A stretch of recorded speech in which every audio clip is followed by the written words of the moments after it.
Imagine walking through a front door you once called home, only to feel like an intruder in your own bloodline. Imagine the silence that greets you, not the peaceful kind, but the heavy kind, loaded with expectation, resentment, and rehearsed smiles.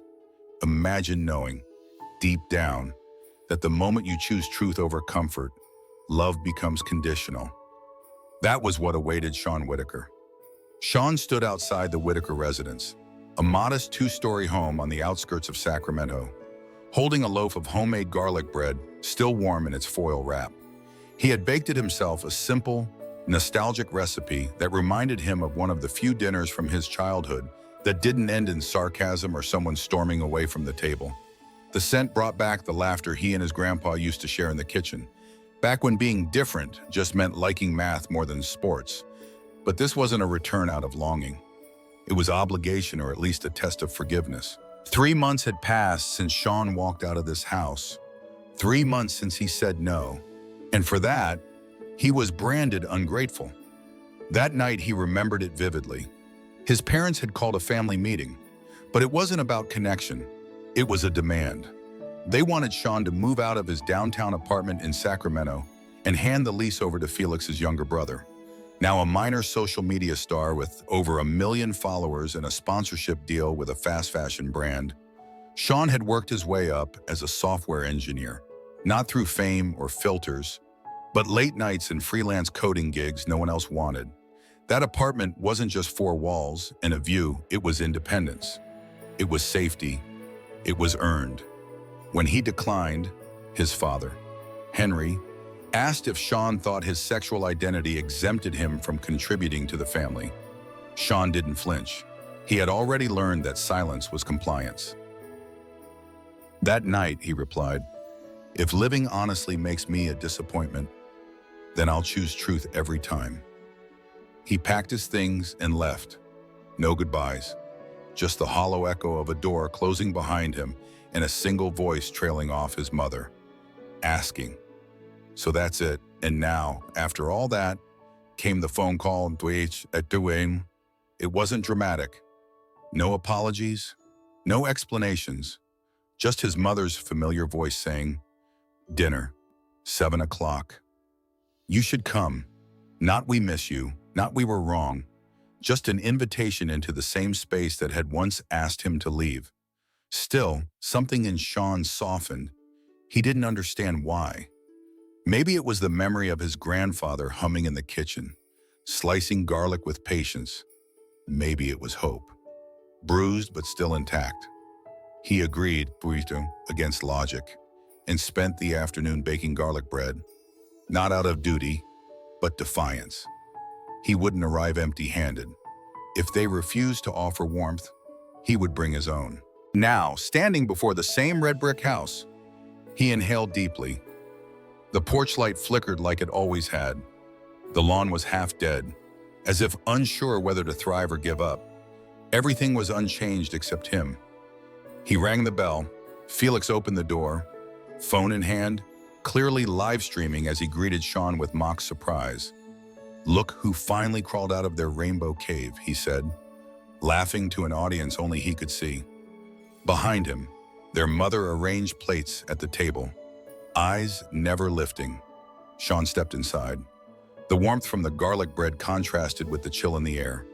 Every wall whispered old judgments. Every step was a reminder this house had never truly been home. He placed the bread on the counter and took a seat at the end of the table. No one acknowledged it. The TV blared some reality show in the background. Felix's phone camera swept the room, and their father, Henry, cleared his throat. He began talking about family, how it required sacrifice, how everyone had to do their part, how Felix was finally bringing attention to the Whitaker name. No one asked how Shawn was doing. No one noticed the circles under his eyes or the soft shake in his hands. This wasn't reconciliation. This was theater. As the words spilled from his father's mouth, Shawn looked at the garlic bread, untouched, just like his truth present, warm, offered, but always ignored. And yet, he stayed seated, because sometimes returning isn't about seeking acceptance. It's about confronting what shaped you. and deciding once and for all that you are no longer defined by it. Some dinners feed your stomach, some feed your memory, but this one, it would feed a reckoning.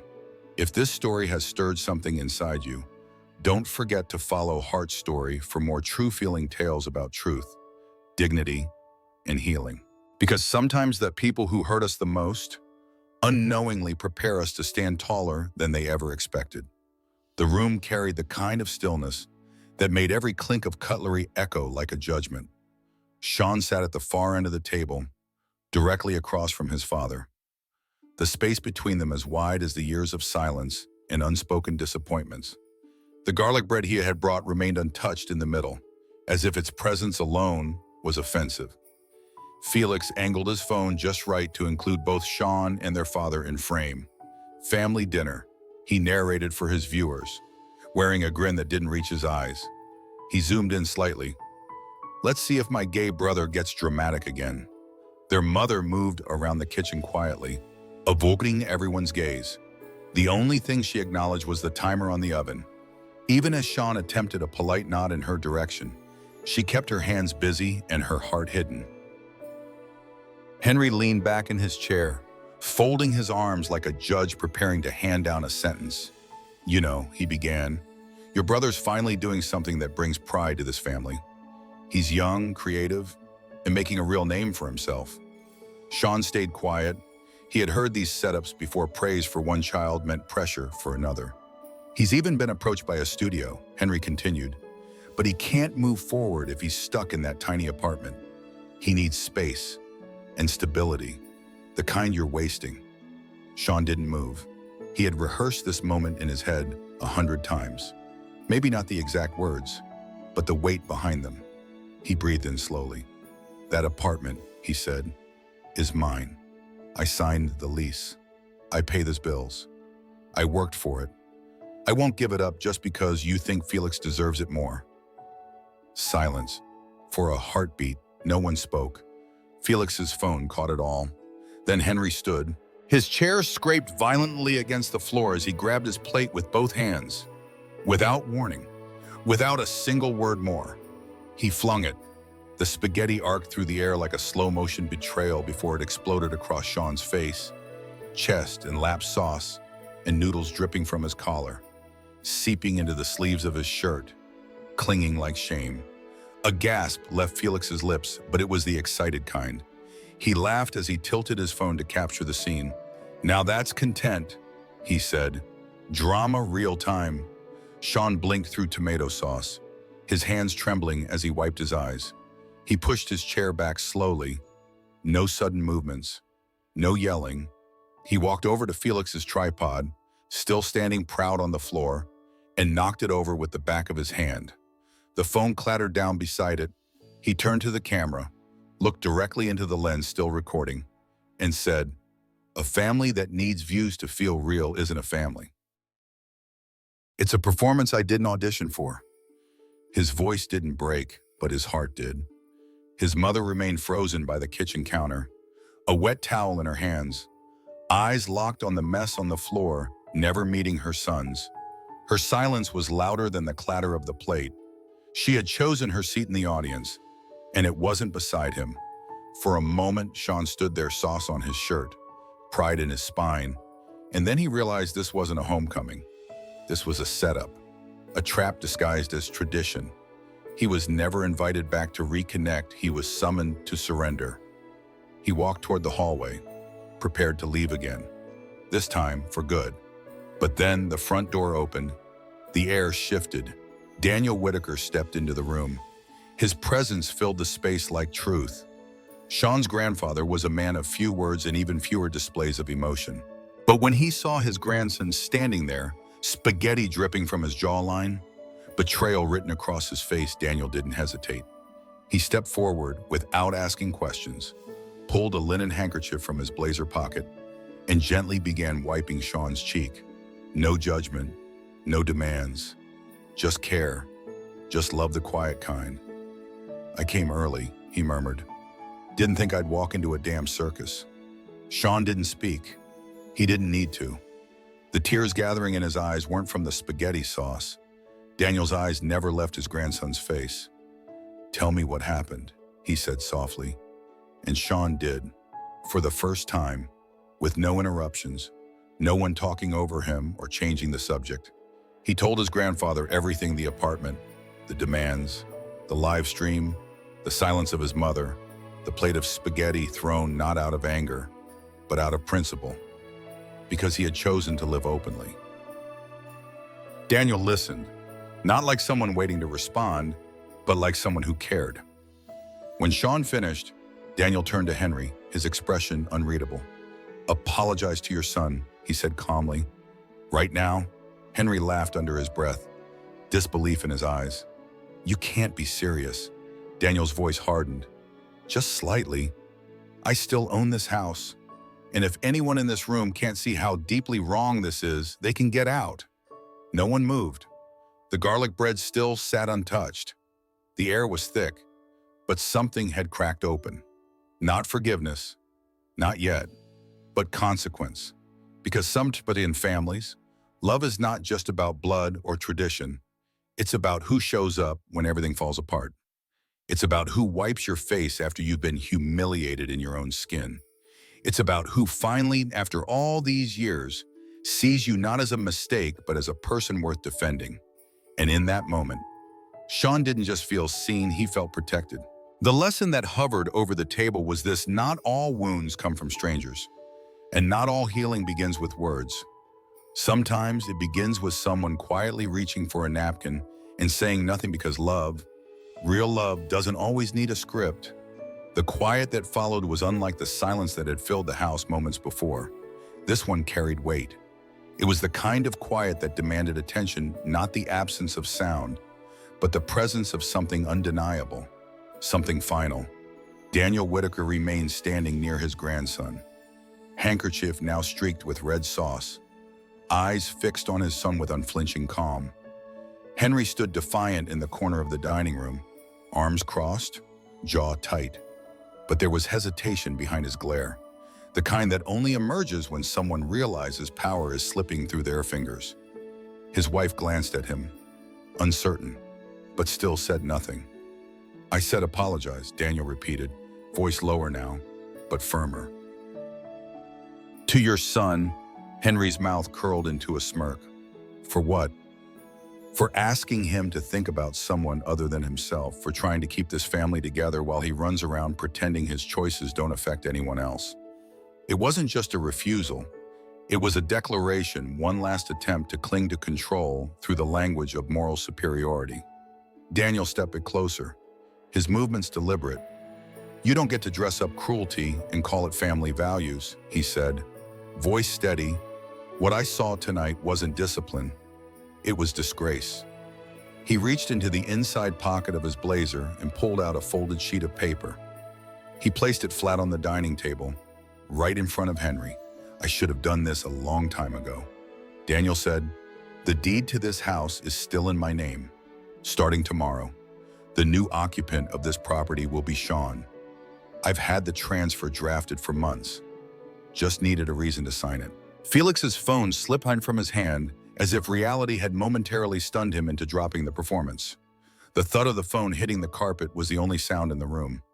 "You're giving the house to him," Henry scoffed, disbelief crawling up his neck like heat. "To the only person here who's shown an ounce of dignity," Daniel replied. Felix laughed nervously and pulled his phone back up. "Already going live again." "Okay, this is insane, but, might as well stream it, right? This is viral material." He narrated to the invisible audience as if he were above it all, as if detachment could mask the humiliation of the moment. "So yeah, guys, my grandpa just gave my gay brother the house. My parents are about to be homeless. This is wild." But Daniel didn't flinch. "Keep recording if you want," he said. "Just make sure you film yourself packing. Your parents, you've got 72 hours to move out. There's an apartment with your name on it, Felix. The same one you tried to steal. I suggest you make it livable." Henry's face flushed crimson, his fists clenched.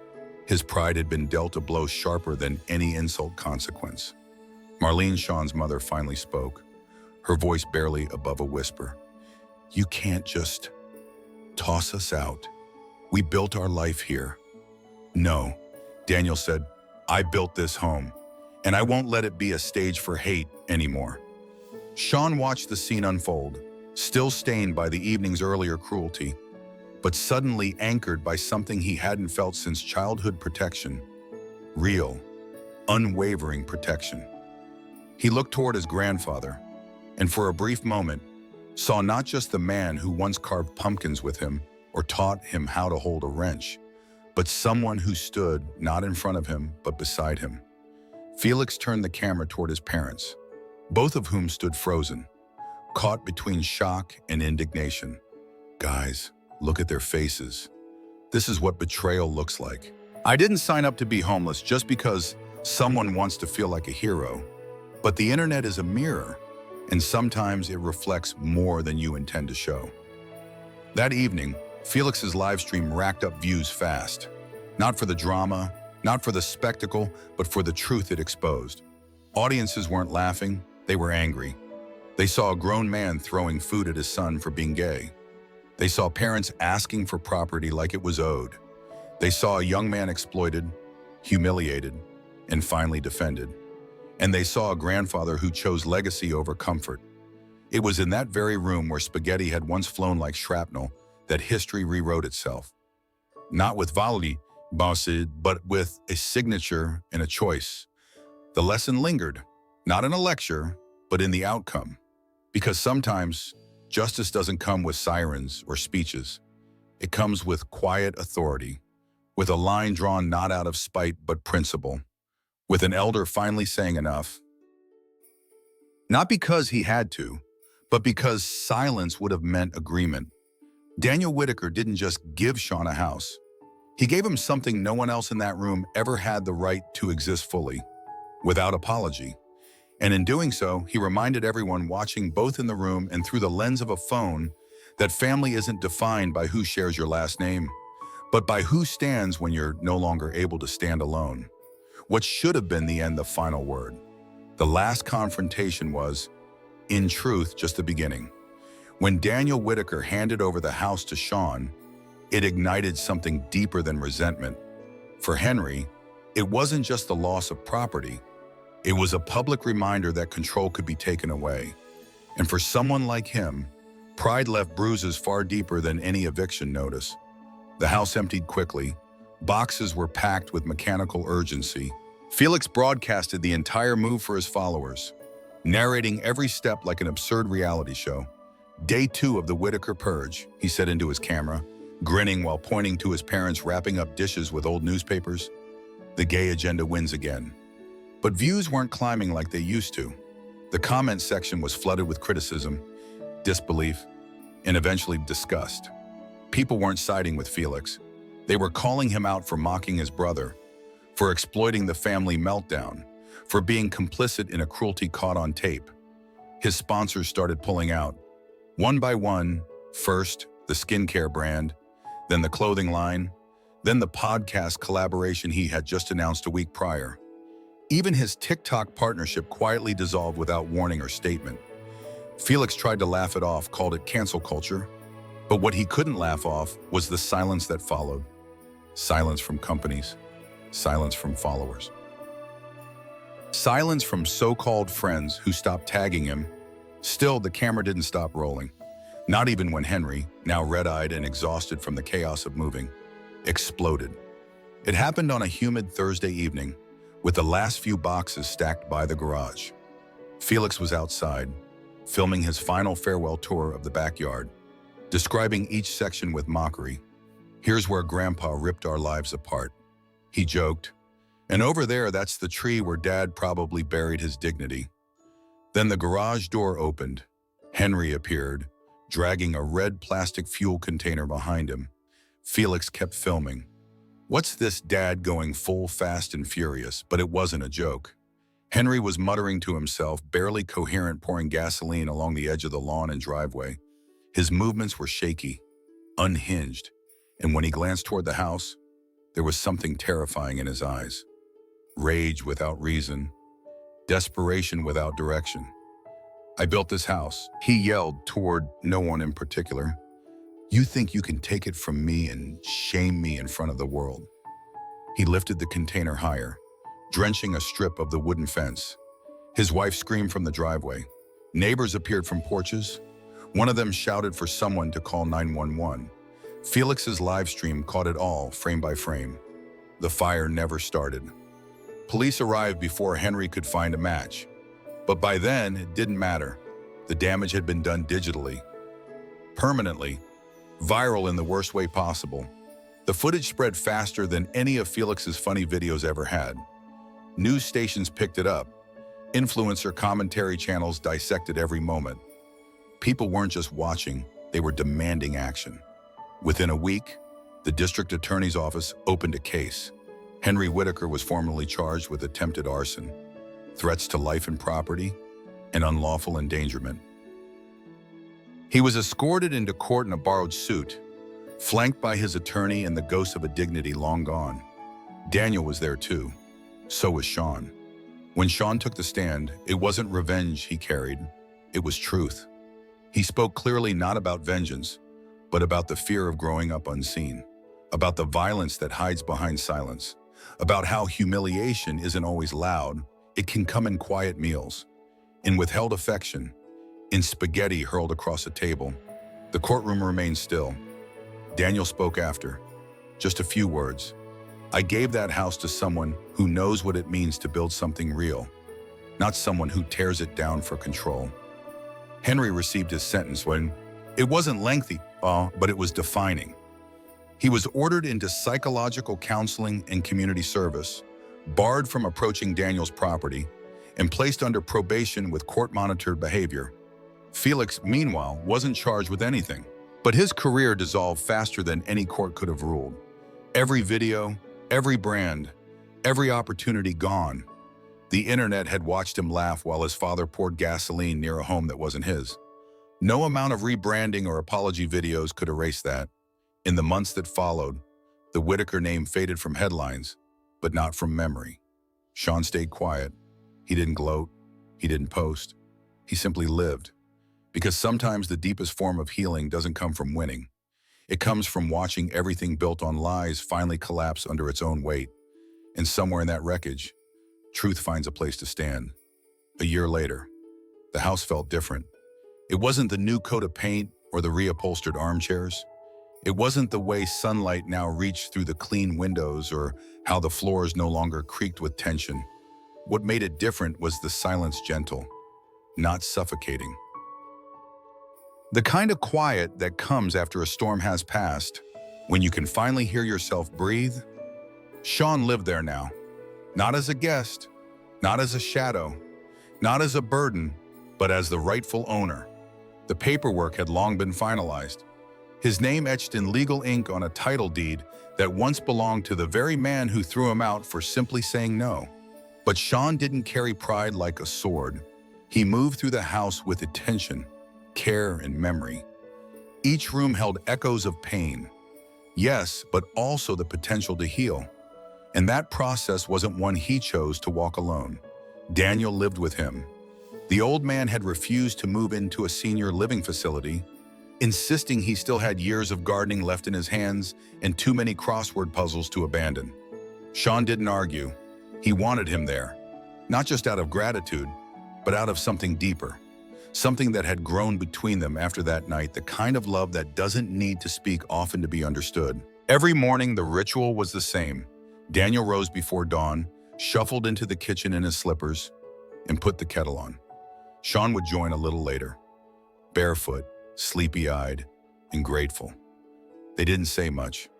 Words had done enough. Instead, they drank tea together, surrounded by silence and steam. 3 teacups always sat on the table.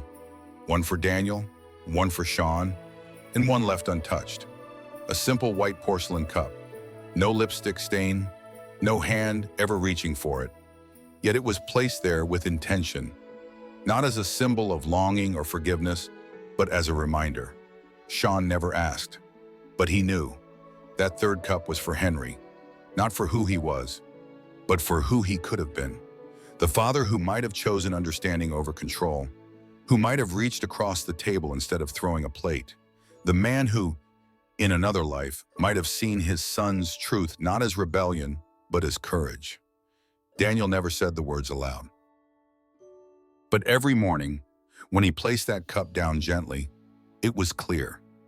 He had loved his son once, and maybe still did, in a quiet, unreachable way. But he also knew that love without growth was a memory, not a legacy. The house wasn't the same, because its purpose had changed. It had become a refuge, not just for Shawn, but for others.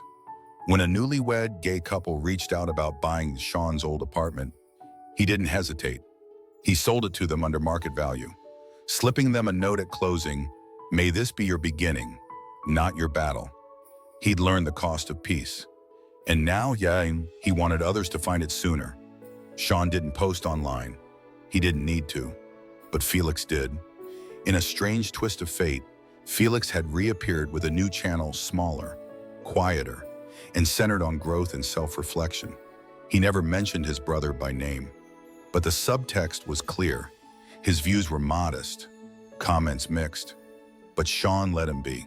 Because healing, when real, doesn't need permission, it just needs time. The days continued. One morning, Daniel didn't come down for tea. Shawn found him resting in bed, breathing softly, holding a book he hadn't finished. His eyes opened slowly, and he smiled. "Just tired," he whispered. Shawn nodded, knowing that even time, kind as it had been, would eventually ask for its due. But for now, the house remained whole. 3 cups, 2 filled, 1 still waiting. And every morning, Shawn brewed the tea himself, his hands steady, his heart no longer needing to ask why. Because some families are born, others are built, and a few are repaired in the quiet act of showing up day after day, cup after cup, even for those who no longer sit at the table. Have you ever held on to something symbolic, an object, a space, a gesture for someone who may never return? Tell us in the comments. And if stories like this speak to your heart, don't forget to follow Heart Story for more tales about truth, justice, and the unexpected ways healing